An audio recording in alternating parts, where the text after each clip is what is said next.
આટલા મોટા પ્રમાણમાં જે ટિકિટ આપવામાં આવી રહી છે તો એની અસર શું થઈ રહી છે? સંઘ તો એક બાજુ કહે છે કે ભાઈ અમે હિન્દુ રાષ્ટ્ર બનાવીશું, બીજી બાજુ ભારતીય જનતા પાર્ટી ટિકિટ આપી રહ્યું છે.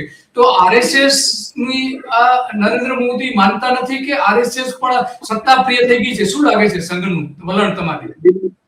આપણે પેલા ફકીરભાઈ ને તમને એક વાત જે કરી હતી ને કે પરિસ્થિતિ એવી છે કે તમે સ્ટ્રીટ લાઇટના થાંભલાને પણ ટિકિટ આપો તો જીતી જાય. તો વિધાનસભા અને લોકસભામાં ભારતીય જનતા પાર્ટીના નામે મુસ્લિમોને ટિકિટ ન આપો એ પણ જીતી જ જાય. જો આ સ્થિતિ છે ગુજરાતની અંદર કે ભારતીય જનતા પાર્ટીનું સંગઠન અને સરકાર બિલકુલ ચાર્જમાં છે, ફૂલ બેટરી ચાર્જમાં છે, તો વિધાનસભા અને લોકસભામાં પણ ટિકિટ આપવી જોઈએ મુસ્લિમોને.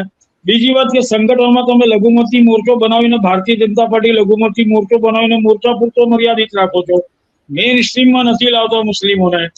હવે આજે તમારો પ્રશ્ન છે દિલીપભાઈ કે આજે જે જરૂરિયાત કેમ પડી ગઈ ને શું એ રિએક્શન આવ્યા છે? નિશંકપણે રિએક્શન આવે છે.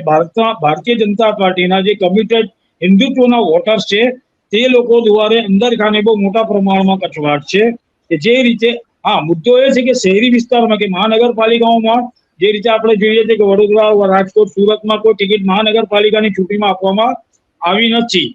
તો એ અંદર ખાનેનો કચવાટ જે છે તે કચવાટ તો ઉભો થયો જ છે.